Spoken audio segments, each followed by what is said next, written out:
Yo, what up, bro? Hey, what's up, bro? How you feeling? I'm amazing, man. I'm in town. I just got to Vegas. Is Ryan at the studio? Ryan's not here right now. But he should be back in a little bit. You trying to come through? Yeah. I'm doing a show called Podcast Explain for Podcast Summit. And I know y'all heavily monetize and leverage podcasting like nobody else. So, and I know you know everything about the gear and the equipment and how you're leveraging, right?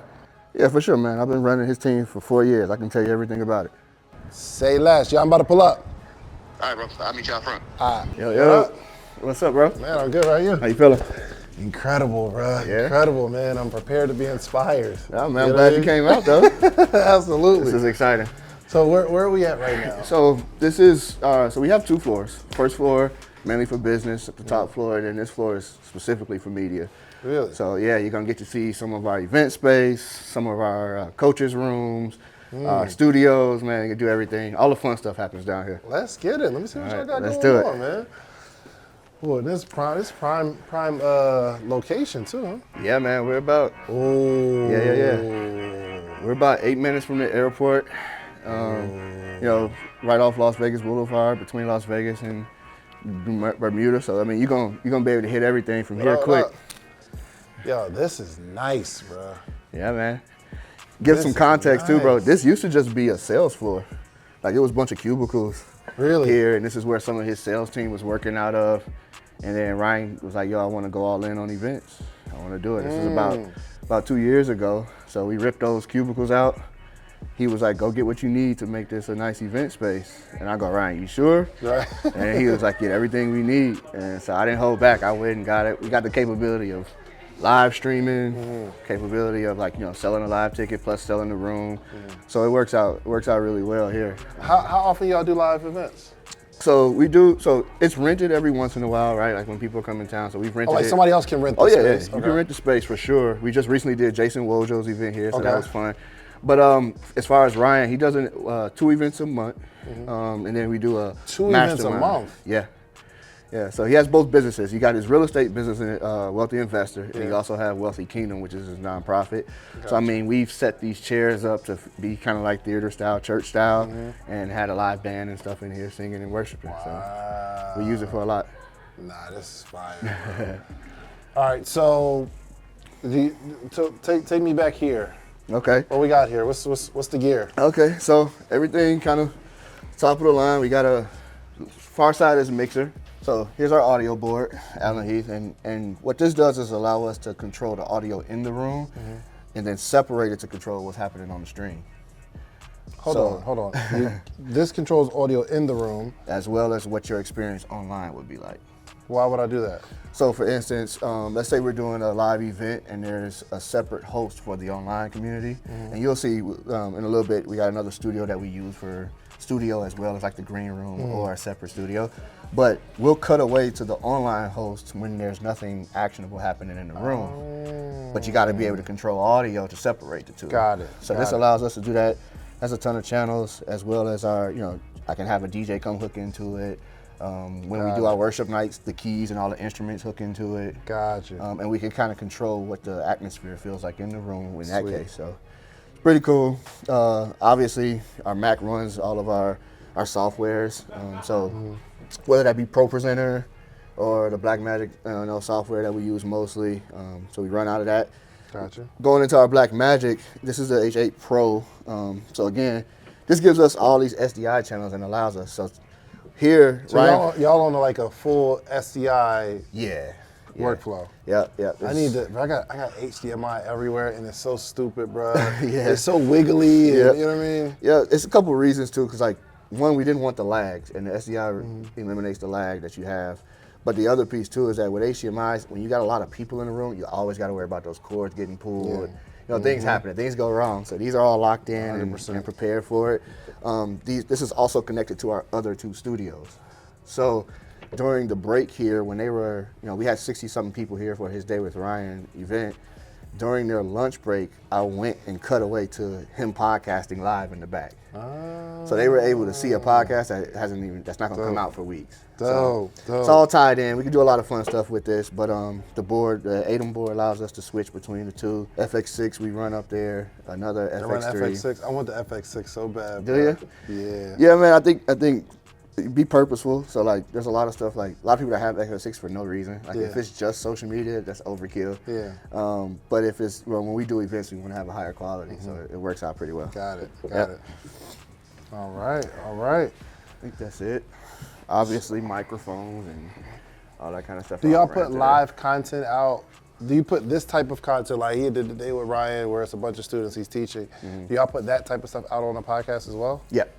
So most of what we do with Ryan, if it's any long form, we release as a podcast. The only time we don't is if it's something that he's selling, because obviously there may be some reuses there and specific things that we don't. But Ryan's also the guy that, like, you can put out because every time he goes up, it's going to be something different. Right. Right. Yep. Okay. So what you're looking here, obviously, like any other event on a main stage, you know, the presenter wants some notes or to see their slides. So we got our downstage monitors to do that. Lights, we just went with some GVMs, but they work well for this room being a smaller room. Yeah. The biggest expense we had building this obviously was this LED screen. Yeah. Shout out to the guys that did that for us at Refresh, but they hooked us up, gave us a really good deal on it.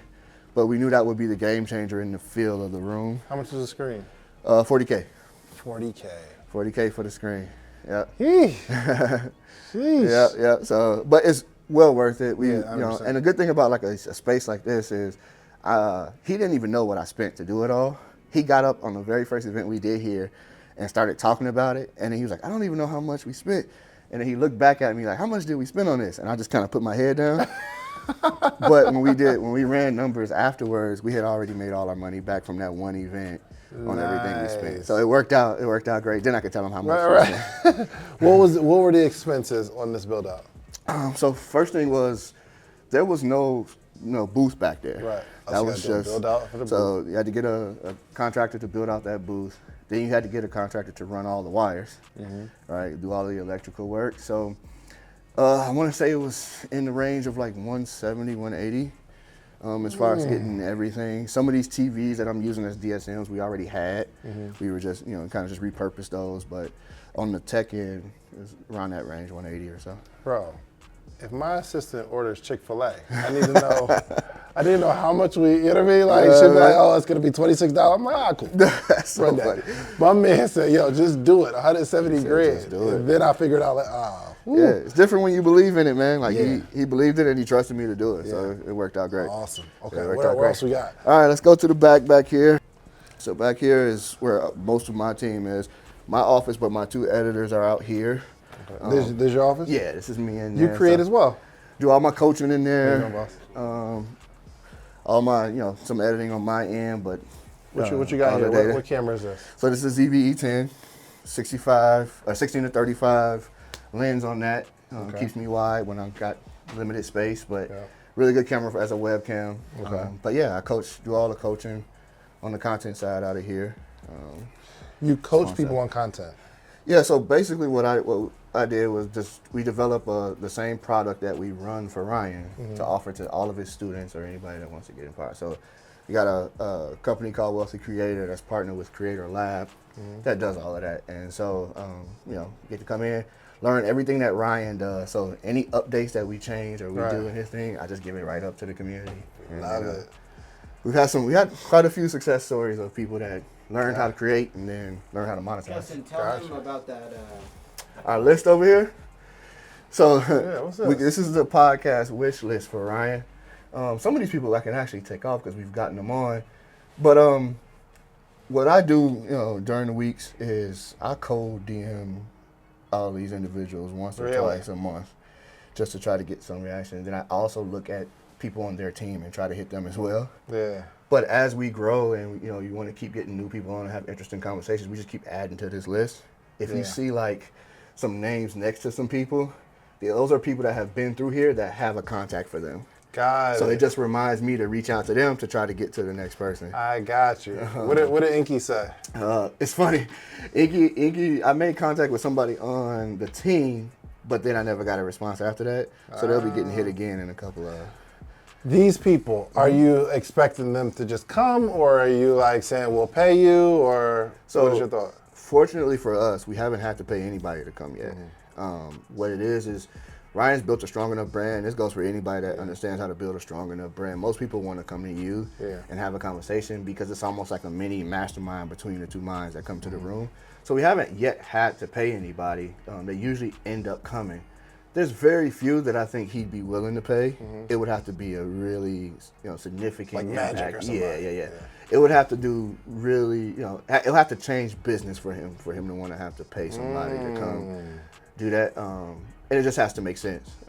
Most of these individuals are, people outside of his niche. So I wouldn't necessarily pay for that. Unless, they're coming. When you pay, you want them to come do a podcast, you want them to speak on your stage, you want them to do more than just come do a podcast. Because you get monetized and, Exactly. Wow. Why is David Goggins circled? Why is he circled? David Goggins circled because our guy Peter already made the introduction, so it's just a matter of getting a date. And then the second reason he was circled was because before we made contact, I know that he doesn't do a lot of podcasts or doesn't do a lot of collaborating. So it was kind of like, if I know I can get a contact on him, it would be good. There were a few more people that were over here that were circled, but we already had those. This is fire. I'm actually going to do this when I get home, bro. Yeah. When I get home, I'm going to make my list of people that I want on my podcast.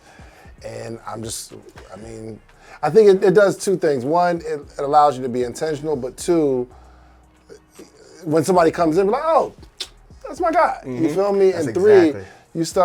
you start like these, I don't use the word manifest too often, but you can kind of manifest some sort of relationships. Yeah, you're putting it out there at least. And that's why we've made contact with a few of these people on here, is because they've come in and they've either sat down to get prepared for the podcast, and we've been chatting and they're just reading.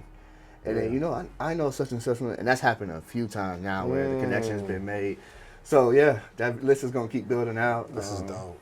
This is dope. Yeah. Did y'all make any connection with Caleb? I like Caleb. Not yet. I rock with Nothing Caleb. yet. Where's he live? You know? I'm not even sure. Texas? Is it Texas still? You know okay. him? You got a plug? I know. Yeah, I got Peter supposed to hook us up. That's Peter Vood. I don't know if you know Peter, but he actually got John Maxwell to do an event here. Oh, wow. So, there's been things that happened, and that was from the list. That's so, a lot of stuff has happened there. Yeah, I want to get him. I would love to get Candace Owens and Ryan to sit down. I would think that would be a great conversation. Do these names have anything to do with business, or is it just like people I like that I just want to have on there? I picked names that I think he would have a really dynamic conversation with. Oh, so he didn't pick this list? You did? No. Some of them are his. Like we've had Discreet at our stuff. Like when you see the more business individual on there, then yes, he's picked some of those. Like we had Russell on recently. Russell spent the whole day with us. Oh, wow. That was one of his. So there's been some that were his, but most of these are the team getting their mind together, looking at the landscape of what we've done already, and then deciding who would be good. I like to get conversation pieces with people that, one, are going to have different opinions, strong opinions, but two, can also provide a perspective that provides value to his audience. Yeah. So most people will see like a Michael Todd. Like, why would Ryan sit down with Michael Todd? Well, he does have his faith element. And it would be a different conversation because you got one guy that's more of the charismatic Pentecostal way, another guy that grew up Baptist, and we can kind of communicate and kind of grow and expand that way to get a better understanding of each other. And then you got a guy like Keith Lee who reviews food, where it's not necessarily about, most people will go, I want him on because he gets views. It's not about the views. Keith Lee was a Vegas hardcore guy. I want to push Vegas and grow Vegas. That's where he kind of came out in that way. So it'd be nice to see two guys. Ryan's born and raised in Vegas and loves Vegas. He's never leaving Vegas. So it'd be cool to see those guys have a dynamic from a different perspective, from a real estate standpoint, but then also another. Because Ryan's a foodie too. People just don't know it. Yeah. So I love it. There's that type of thing. You're an editor? Yeah, I'm Ryan's head editor and also the data guy. All right. So real quick, as a content creator or a podcaster, what are you looking for when you edit? For me, I'm looking for the top moment, especially for someone like Ryan. he focused on a lot of like real estate, entrepreneurship, money, and things of that nature. So I'm always looking for those key points because that's what his audience wants. So it all varies, depends on who that person is. But for me, I listen through the whole podcast, check everything out, make sure I get the right clips, because obviously, the hook is the main thing. Yeah. So, Is there some sort of mindset you got to put yourself in? Because you're watching it, and Ryan, is it somehow hard to take you out of you being this close and start thinking, what would the audience like? yeah, that's been challenging too, because like me and Ryan built such a dynamic relationship. So it's like I know he would like this, but will the people like this? And does this actually make sense? And same thing with Jay, like we're constantly going back and forth about that. Like we have conversation, I'm like, no, bro, I really want to put this in here. I think Ryan will love this. But he's like, bro, you already know how you already know how it's gonna be. So, but I always try to focus on the audience, because at the end of the day, that's all that matters. It's the people and what they're getting and what they're receiving. So I always want to make sure they're getting that. Appreciate you, brother. Most definitely. And what do you edit on? Premiere. I use everything though, but mostly Premiere. Oh, word. He's everything. Yeah, Gotcha. I love it too, but definitely Premiere though. Love it. Appreciate you, brother. All right. So Studio B, we consider this. This studio is kind of used for a bunch of different things. I use it for my podcast. You got a pod too? I do. Wealthy Creator Podcast is mine. So is it still on the same channel? As Ryan's? Yeah. No. Different channel. So Ryan has a podcast and Wealthy Creators, because that's your logo over there? No, Wealthy Way is Ryan's. Okay. So here's what happened. I'll just break down kind of the complexity of it. When Ryan rebranded from Ryan Pineda Show to Wealthy Way, everything went under the Wealthy brand. So under the Wealthy Way brand, there was Wealthy Way Ryan's podcast. There was Wealthy Creator, which is what I hosted. There's a Wealthy Investor with Brian DeVilla, strictly real estate content. And there was a Wealthy Business. Got it. As well as a Wealthy Kingdom. Dang. So we were almost. That's a lot to manage, no? We were. Oh yeah, it was fun. Trust me.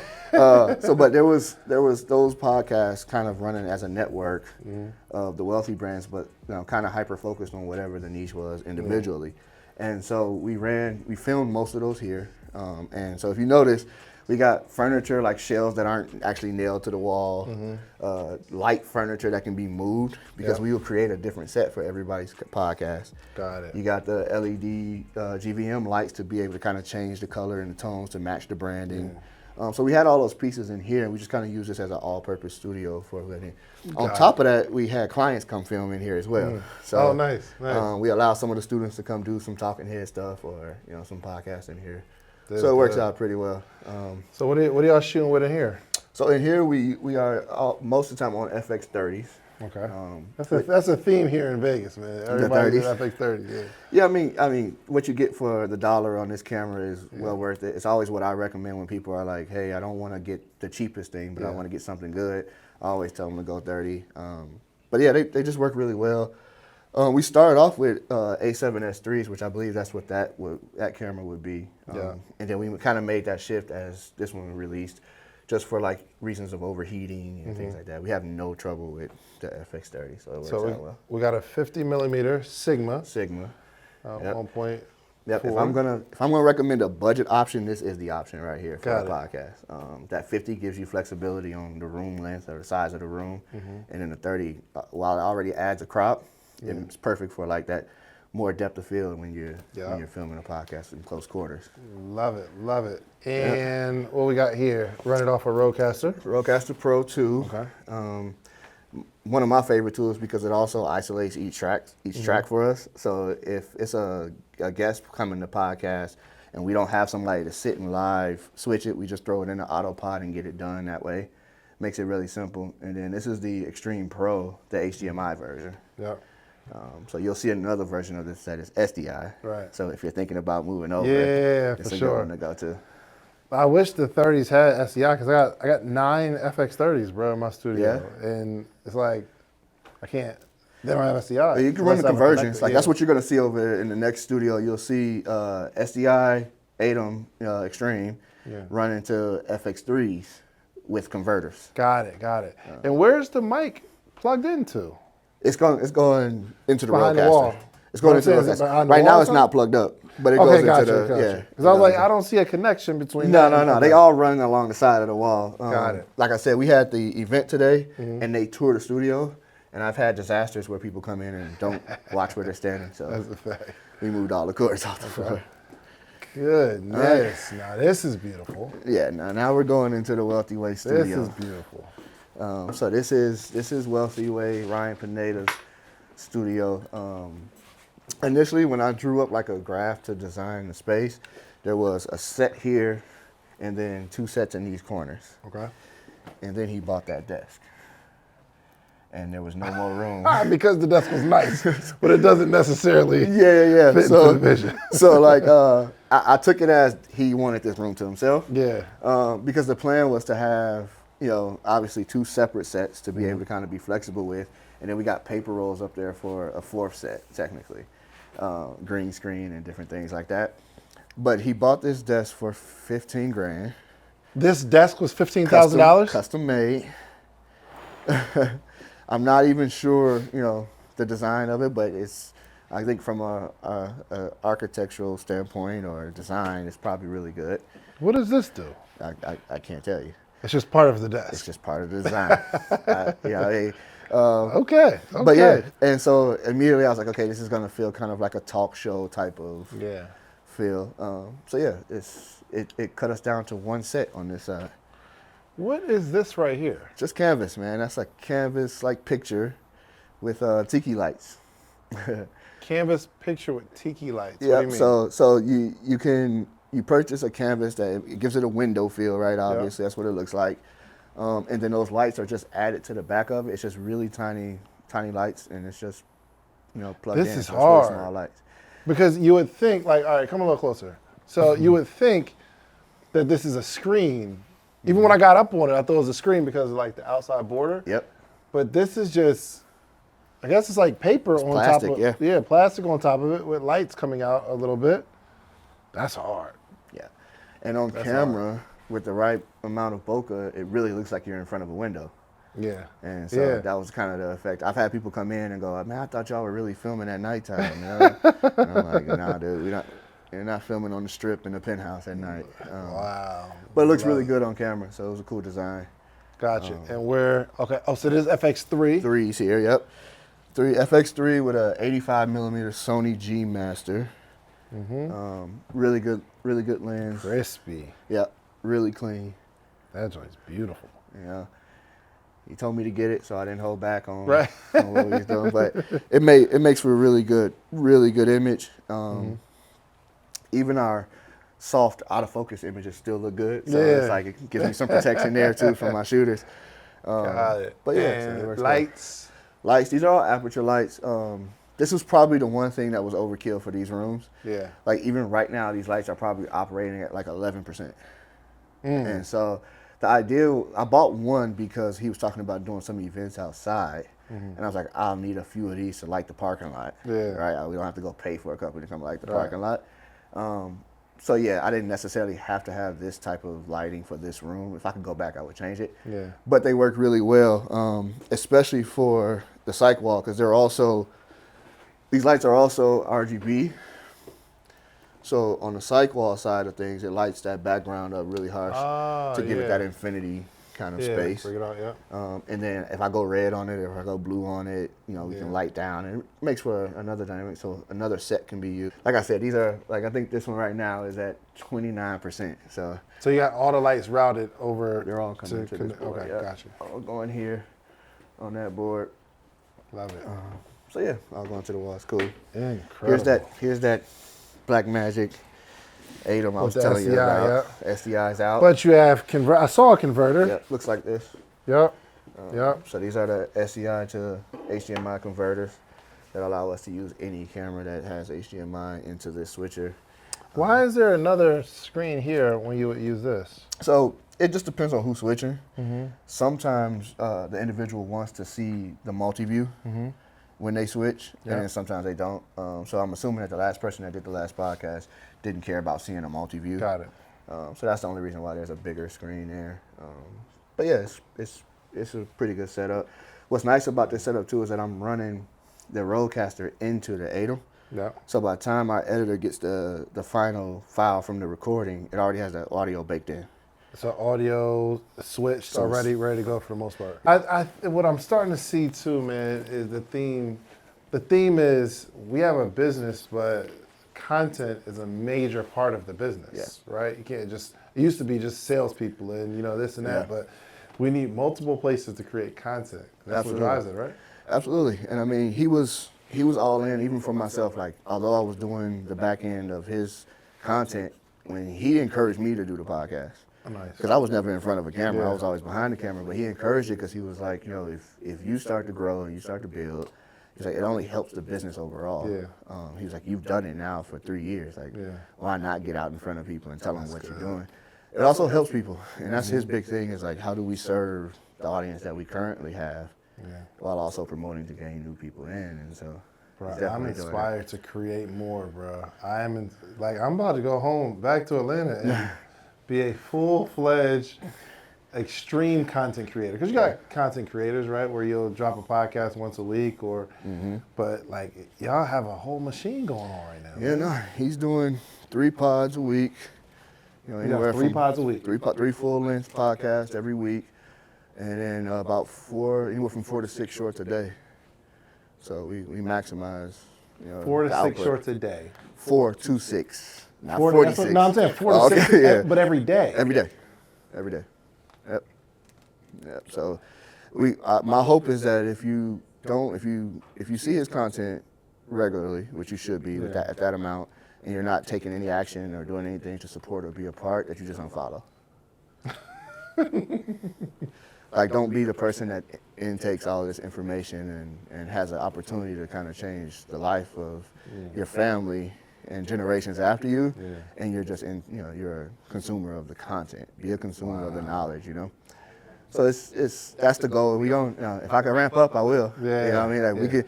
At one point, when 2 years ago when I started, or when we really wanted to go all in, we were doing 6 long form videos a week. And then we were doing 6 to 8. Spinning, he's shaking his head. He had to do a lot of that editing. But why less? For him, he wanted to focus. Like, he had kind of plateaued on where he was trying to build on the platform. So now you got to get back into the business. So he was. I'm saying, are you saying in terms of too much content, you start to get a diminishing return? No, it was more. My fault, Sean. It was more. For me, it was what he described it as. It was more of his time being spent to create it. I see. So, you know, I always go for any client. I go, all right, what are you willing to commit to? All right, like, I'm not going to tell you to go do 4 to 6 a day and 3 podcasts if you're not willing to commit to the time that it takes. Especially if it's taking you away from your big money problems, right? As entrepreneurs, to me, Ryan should never really be focused on content. He should be focused on business. Let us do all of the focusing on the content. Right, so to do those 3 pods a week and 4 to 6 shorts a day, he films maybe 6 hours a week. Everything else is either us just recording like what he does on a regular day, but as far as like a plan, let's sit down, and that's just a 2-hour podcast. So you're talking about doing 3 of them a week, and but that's how it should be. It shouldn't take away from your business. Like, I need him to make money. For me to be here. Sure. You know what I mean? So let's focus on building the business. And then we learn too that as your business grows, your following also does. Because people are going to trust people that's really doing it. That's a fact. Not the individuals that's out here talking about what they're doing. That's a fact. So. And Ryan is actually doing it. Man, I wish I would have got a chance to see him, man. It's just a good, dude, brilliant individual, first off. But you can see that not only that he's doing well, but there's a culture here of like people understand the assignment. Absolutely. You know what I mean? So I appreciate you letting me pull up, man. No, absolutely, man. I'm glad you got to see it. We got to plan that next time and get you back on the pod, too. Oh, yeah, I'm with it. Let me know. Absolutely. I'm down. I'll come back. Absolutely. I'll come back. All right, so what I need you to do is a little, if you can, if y'all got the bandwidth. Come on. A little bit of like a walkthrough or something of Ryan. I don't know, it could be like really short. It could be a couple minutes. Or just his philosophy on why he's creating this type of content. You know, just something like that I can patch into here. All right, we'll get it to you today. I'll get him to film as soon as he gets back. The execution of it. I got you. So we'll get it to you. I'll let him. He'll give you a little message too, like, I hate I missed you. We'll do something like that. Oh man, I appreciate it, bro. I appreciate it. Nah, man, I hate to miss it. He's cooking, bro. Yeah, man. Oh my God. So yeah, all right, thank you, man. I appreciate it. Anything else I need to know? Anything we didn't cover? Is there a question I didn't ask? I don't think so. I think you covered pretty much everything. Your name on the whiteboard or the blackboard. I know, man. He been on already. We just got to get him back. All right, Dirty. Yeah, man. You play it dirty. Appreciate you, my brother. Sure, Thank you so much. Absolutely, man. Y'all keep it up. I'm inspired. Yeah, I'm telling you, I'm gonna go home and you put my board up, bro. We gotta come out. We gotta come out there and see you, man. Come on. Yeah. You got an open invitation. Yeah. We was just out there. You got an open invitation. Trust for me, sure. bro. All right, I'm back to Atlanta, man. Well, I'm actually about to go to Chicago, but What you got in Chicago? so it's actually an event. It's an event called Podcast. Sorry, there's an event called Podcast Movement. Okay. There's only two.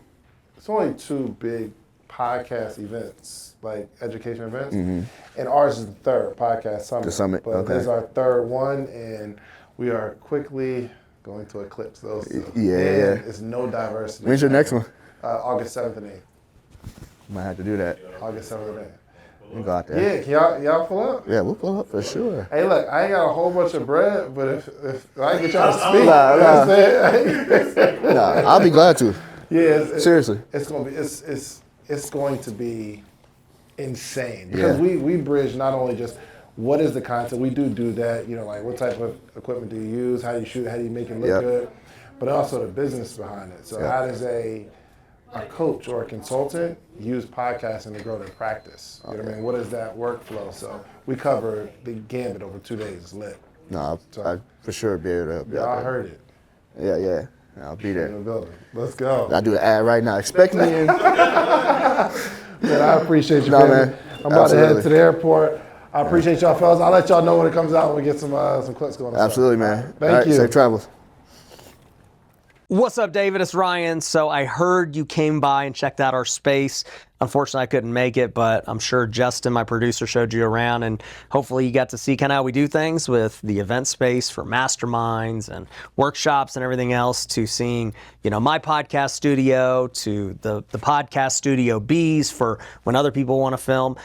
You know, if anyone from your team or anyone else wants to ever come to an event, we'd love to host you guys. But other than that, man, wish I could have been here for it, but I'm sure you had a good time. I think this was a really, really strong episode because I feel like we got the same value that Ryan would give without Ryan being here, which speaks to the culture and the excellence that's going on in the building, man. So I'm inspired. I promise you will see my list in my studio that's going down. Come to Podcast Summit 2025, podcastsummit.com. Get your tickets. The link is below. Use the code Ryan. Use the code Ryan. You will get a special discount. All right, I'll see you on the building.